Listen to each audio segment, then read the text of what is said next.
आज इस वीडियो में हम बात कर रहे हैं पृथ्वीपति शाह की। किसकी बात कर रहे हैं? पृथ्वीपति शाह। अगर मैं इनका टाइम पीरियड की बात करूं, 1640 से 1664 इनका टाइम पीरियड है। आप जानते हैं हम ये पृथ्वीपति शाह का सेकंड पार्ट पढ़ रहे हैं। क्या पढ़ रहे हैं? Second part. इससे पहले वाले वीडियो में हम पृथ्वीपति शाह का आधा पार्ट, जिसे हमने फर्स्ट पार्ट बनाए, वो पढ़ चुके हैं। जो लोग आज हमारे साथ पहली बार वीडियो में जुड़ रहे हैं उन्हें मैं बता दूं, हम उत्तराखंड के इतिहास के अंतर्गत पंवार राजवंश को पढ़ रहे हैं। किसको पढ़ रहे हैं? पंवार राजवंश को पढ़ रहे हैं। अगर आप इस वीडियो को अच्छी तरीके से समझना चाहते हैं तो आपको हमारे पिछले वीडियो देखने पड़ेंगे। इसके लिए आप हमारे चैनल पे जाकर उत्तराखंड का इतिहास हमने प्लेलिस्ट बनाई है, उसमें जाके आप एक सिरे से पंवार राजवंश को पढ़ सकते हैं। हमने शुरुआत ही पंवार राजवंश की है। तो बिना देर किए समझ देते हैं पहले आज हम इस वीडियो में क्या क्या पढ़ने वाले। ये तो हमने कहा है कि हम इसमें पृथ्वीपति शाह को पढ़ने वाले। ये बंद कर ले जरा।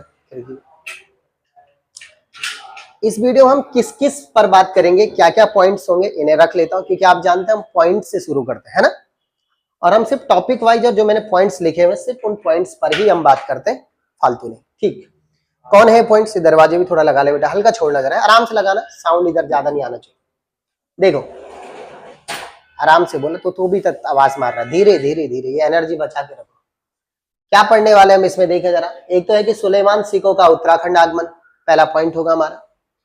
कौन है ये सुलेमान सिको, इसके बारे में बात करने वाले। दूसरा, औरंगजेब का गढ़वाल पर आक्रमण, दूसरा पॉइंट होगा। तीसरा पॉइंट होगा गढ़वाली चित्रशैली का प्रारंभ।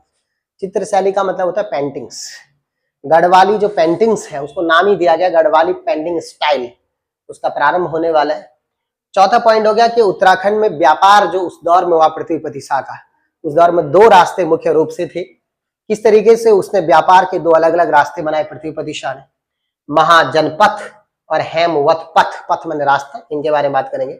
और लास्ट और अंतिम पॉइंट होगा कि पृथ्वीपति शाह ने आखिर अपनी गद्दी क्यों छोड़ी और क्यों अपने पोते को गद्दी पर बैठा दिया। ठीक है, तो आज जो है इस वीडियो में हम इन 5 पॉइंट्स पर बात करने वाले। लेकिन सबसे पहले हम बात कर लेते हैं, एक एक बात को ध्यान रखें बेटा, ये मैं जो पढ़ा रहा हूं ना, ये सब तुम्हारे फायदे के लिए चीजें होने वाली, इसलिए एक एक बात को बिल्कुल ध्यान से इधर बोर्ड पर देखें, ऑनलाइन वाले भी और ऑफलाइन वाले भी, तभी आप चीजों को समझ पाएंगे। इससे पहले मैं वीडियो को आगे बढ़ाऊं, मैं आपको जरा सा हमारी एक नजर पड़नी चाहिए कि पृथ्वीपति शाह जब राजा थे उस दौर में उनके साथ अगल बगल चारों दिशाओं में राजनीतिक व्यवस्था कैसे थी। हम हर वीडियो में राजनीतिक व्यवस्था पर बात करते हैं, है या नहीं। देखिए, यही पंवार, आपको पता है गढ़वाल में पंवार राजवंश का इतिहास है। कुमाऊं चंद्रवंशी जो राजा है उनमें बाज बहादुर है, जो 78 तक रहेंगे। इनका तो टाइम पीरियड 64 तक ही। बाज बहादुर है, दुश्मन है इनके, दुश्मन राजा है, इनके युद्ध होते रहते। इधर सिरमौर वाले क्षेत्र में सुभग प्रकाश बैठा हुआ है ना, आप जानते हैं कि इनके पिताजी खत्म हुए तो वो सुभग प्रकाश गद्दी पर बैठे। जम्मू कश्मीर का जो राजा है उनका नाम है राम स्वरूप। क्या नाम है? राम स्वरूप। तो ये मैंने परिस्थितियां बताई कि उनके चारों ओर क्या स्थितियां, लेकिन एक चीज हमारा छूट गया, दिल्ली। दिल्ली पर जो राजा बैठे हैं वो बैठे हैं शाहजहां। शाहजहां जो है वो मुगल राजवंश के बादशाह है, और जब शाहजहां खत्म हो जाएंगे तो उनके बाद राजा आ जाएंगे औरंगजेब। कौन आएंगे? औरंगजेब। इसका मतलब ये है कि पृथ्वीपति शाह के जमाने में दिल्ली में मुख्य रूप से दो बादशाह रहे, पहला शाहजहां और दूसरे औरंगजेब। औरंगजेब बेटा है शाहजहां। ये मैंने आपको परिस्थितियां बताई राजनीति। अगर देखा जाए तो एक भी अगल बगल ऐसा बंदा नहीं है जो कि दोस्त हो, सबके सब पृथ्वीपति शाह के क्या है? दुश्मन राजा है। ठीक, और इन्हीं के साथ युद्ध करते करते कहते हैं कि 90% जो जिंदगी जी उन्होंने वो पूरी की पूरी युद्धों में व्यस्त होकर के जी। किसने? पृथ्वीपति शाह ने। अब आज का जो हमारा पहला पॉइंट है वो है सुलेमान सिकोह का उत्तराखंड आगमन। सबसे पहले पॉइंट, कौन है ये सुलेमान सिकोह, इसके बारे में बात करते हैं। देखिए, देखो दिल्ली में बैठा हुआ है शाहजहां। कौन बैठा हुआ? शाहजहां। और ये समय पीरियड है बाबू, ये समय पीरियड है 1658 का। किस कब का? 1658। दिल्ली में 1658 से लेकर के और 1659 तक उत्तराधिकार के लिए 4 युद्ध हुए। उत्तराधिकार के लिए कितने युद्ध हुए? 4 युद्ध। राजगद्दी पाने के लिए 4 युद्ध हुए। अब राजगद्दी कौन पाना चाह रहे हैं?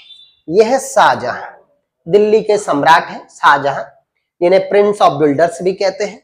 और इनके हैं 4 बच्चे। कितने बच्चे? 4। सबसे बड़ा बच्चा है इनका दारा सिकोह, उसके बाद औरंगजेब, फिर मुराद और फिर शाह शुजा। 4 बच्चे। लेकिन इन चारों में सबसे बेस्ट अगर कोई योग्य व्यक्ति शाहजहां को लगता था तो वो था दारा शिकोह। कहानी सुनना जरा। कहते हैं 1658 में दारा शिकोह को शाहजहां ने बिना तीनों भाइयों से मशवरा किए हुए दारा शिकोह को दिल्ली की गद्दी पर बैठा दिया। किसको बैठा दिया? बड़े बेटे दारा शिकोह को दिल्ली की गद्दी पर बैठा दिया। जब ये खबर इन तीनों भाइयों के पास पहुंची, दारा शिकोह की गद्दी पर बैठाने की खबर औरंगजेब के पास पहुंची, प्लस मुराद के पास पहुंची, शाह शुजा के पास पहुंची, इन तीनों ने एक साथ दिल्ली पर आक्रमण किया और इन तीन और प्लस चौथा हो गया जो गद्दी पर बैठा हुआ दारा शिकोह, इन चारों भाइयों के बीच उत्तराधिकार यानी गद्दी पाने के लिए तगड़ा युद्ध हुआ और टोटल इन युद्धों की संख्या है 4 और उन 4 युद्धों को नाम दिया गया उत्तराधिकार के लिए युद्ध। क्या नाम दिया गया? यस। कब हुए? 1658 से 69 तक, 59 तक टोटल 4 युद्ध हुए। अकेले 58 में 3 युद्ध हुए। कितने युद्ध हुए? 3 युद्ध। आप समझे कि नहीं? 58 में कितने युद्ध हुए? 58 के युद्ध में क्या हुआ? तीसरे युद्ध में उस युद्ध का नाम था सामूगढ़ का युद्ध। क्या नाम था? नहीं, सामूगढ़ नहीं, इस युद्ध का नाम था देवराई घाटी का युद्ध। क्या था? देवराई घाटी। इस युद्ध में क्या हुआ कि युद्ध हो रहा था दारा शिकोह और औरंगजेब के बीच में, और इस युद्ध में पहली बार था जब दारा शिकोह हार गया। एक्चुअली में वो दोनों भाई हट गए थे युद्धों से और बचे हुए थे दारा शिकोह और औरंगजेब, और इन दोनों में युद्ध हुआ जिसमें दारा शिकोह हार गया 58 के युद्ध में, तीसरे युद्ध में। अब इस युद्ध में जब दारा शिकोह हारा तो उसका बेटा था सुलेमान शिकोह जो युद्ध में साथ दे रहा था दारा शिकोह का। दारा शिकोह ने अपने बेटे सुलेमान शिकोह को कहा बेटा भाग, क्योंकि देख अगर युद्ध जो नेक्स्ट युद्ध होगा अंतिम युद्ध, अगर इस युद्ध में मैं हार गया तो ये मुझे मार देंगे, और मुझे तो मारेंगे ही साथ साथ तुझे भी मार देंगे, इसलिए तू यहां से जा और दूर कहीं पहाड़ों में जाकर किसी पहाड़ी राजा के यहां शरण ले ले। ठीक है? उसने कहा ठीक है। 58 का तीसरा युद्ध, सुलेमान शिकोह भाग गया। रास्ते में जितने राजा मिले उन सब राजाओं ने औरंगजेब के डर से सुलेमान शिकोह को अपने यहां शरण नहीं दी। ठीक? औरंगजेब कौन है? अगर औरंगजेब जीत जाएगा अंतिम युद्ध 59 में जो होगा सामूगढ़ का, इस युद्ध में अगर औरंगजेब जीत जाएगा तो वो दारा शिकोह को मारेगा और दिल्ली का सम्राट बनेगा। अब प्रभाव उसी का ज्यादा चांसेस उसी के थे औरंगजेब के कि वही गद्दी पर बैठेगा। मेरी बात समझ रही नहीं? बोलो भाई। ठीक। दारा शिकोह भागते भागते भागते भागते कुमाऊं आया। कहां आया? कुमाऊं। कौन आया? सुलेमान शिकोह। सुलेमान शिकोह भागते भागते आया कुमाऊं। कुमाऊं में राजा कौन बैठा हुआ था चंद्रवंश में? बाज बहादुर। ये बड़ा चालाक बंदा था। इसने कहा देख भाई ऐसा है, मैं तेरी कोई मदद नहीं कर सकता। इसने खूब सारे सम्मान पुरस्कार दिया उसको, दुनिया भर के क्या बोलते उसे गिफ्ट वगैरह दिए उसको, सुलेमान शिकोह को। बोला देख भाई मैं तेरी कोई मदद नहीं कर सकता हूँ, क्योंकि मैं दिल्ली के सम्राट से क्या नहीं कर सकता हूँ? क्या नहीं कर सकता हूँ? मैं दुश्मनाई नहीं ले सकता हूँ दिल्ली के सम्राट। इस वजह से बाज बहादुर ने कहा कि भाई अगर सुलेमान शिकोह तुझे कोई शरण दे सकता है तो वह है पृथ्वीपति शाह, क्योंकि इस बंदे को आदत है दिल्ली के राजाओं से लड़ने की। इससे पहले वो शाहजहां से कई युद्ध लड़ चुका, वो औरंगजेब से फिर लड़ लेगा। उनका तू जा, वही तेरा साथ दे सकता है। सुलेमान शिकोह यहां से आया यहां और फिर यहां से कहां चलेगा? पृथ्वीपति शाह के पास। जब वो पृथ्वीपति शाह के पास पहुंचा, कब की बात है? 59 में।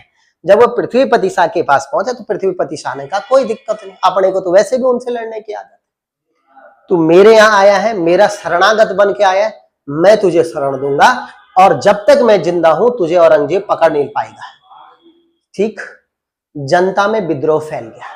जनता ने कहा कि बुढ़ा हो गया, पागल राजा, बुढ़ा हो गया वैसे ही और सटिया गया है। कारण है क्योंकि इस सुलेमान शिकोह को अपने राज्य में शरण दे करके ये औरंगजेब के साथ क्या कर रहा है?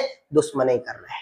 इसलिए भैया कई उन्होंने प्रेशर किया, जनता ने विद्रोह किया, बिल्कुल बहुत विरोध किया इस बात का कि भाई तुम जो है उसको अपने यहाँ शरण मत दो। लेकिन लेकिन लेकिन राजा पृथ्वीपति शाह अपनी बात पर टिका रहा और उसने बिल्कुल सुलेमान शिकोह को जाने नहीं दिया। सुनना जरा सा। अब यहाँ शाहजहां का जो सेनापति था, खासकर मैं औरंगजेब की बात करूं, औरंगजेब की अगर मैं बात करूं तो औरंगजेब का इधर युद्ध हो गया 1659 में अंतिम युद्ध हो गया दारा सिकों के साथ, सामूगढ़ का युद्ध। और इस युद्ध में औरंगजेब जीत गया और उसने दारा सिकों की हत्या करवा दी।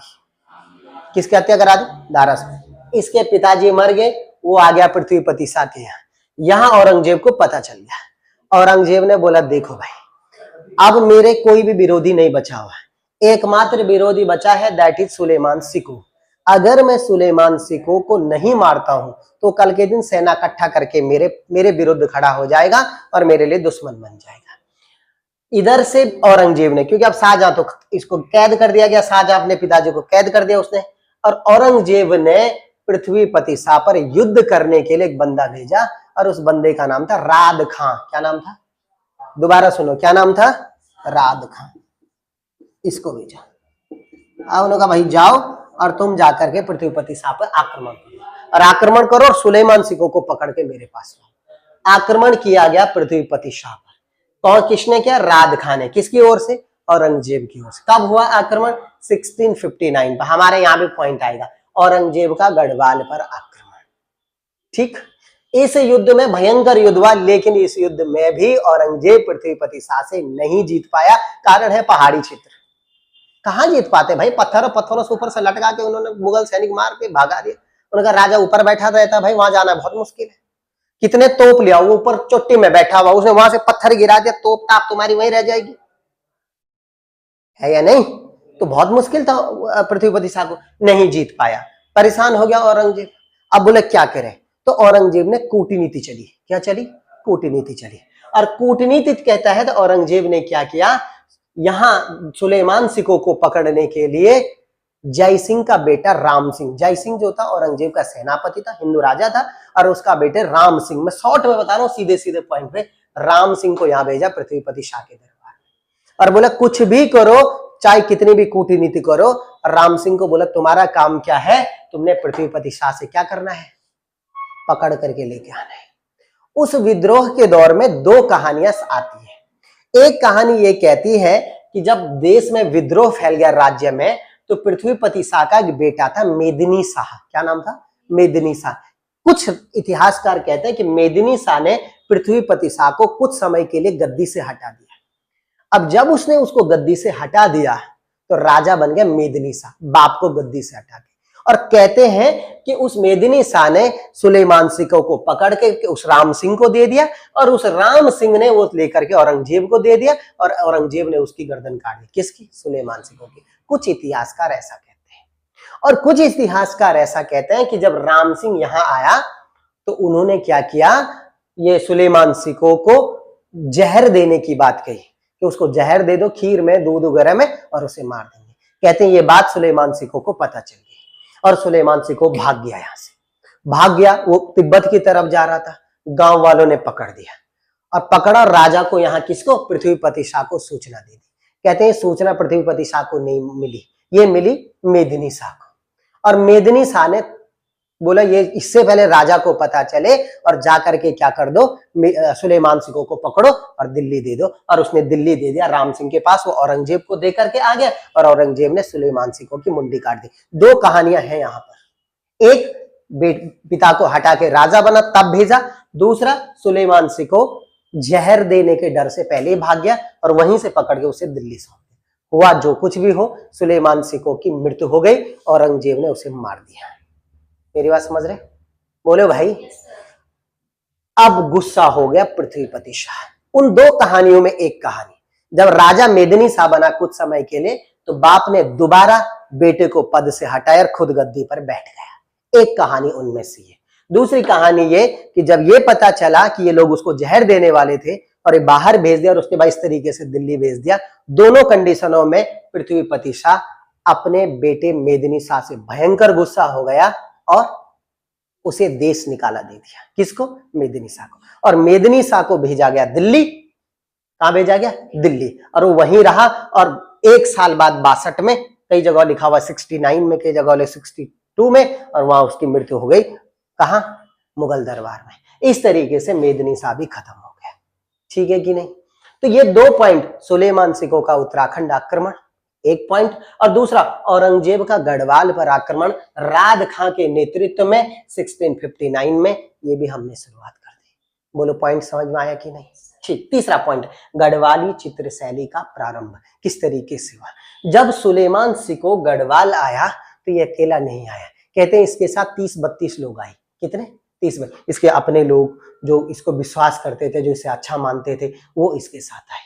और उन 30-32 लोगों में 2 लोग थे, एक था श्यामदास, दूसरा था हरदास। क्या बोला मैंने? 2 लोग हिंदुस्तान गढ़वाल आए और उनका नाम था, पहले का नाम क्या था बाबा? श्यामदास, और दूसरे का नाम क्या था? हरदास। पेशे से ये लोहार थे, लेकिन चित्रकारी करते थे। पेपर में पूछा गया मोलाराम तोमर का वास्तविक पेशा क्या था? वो लोहार थे।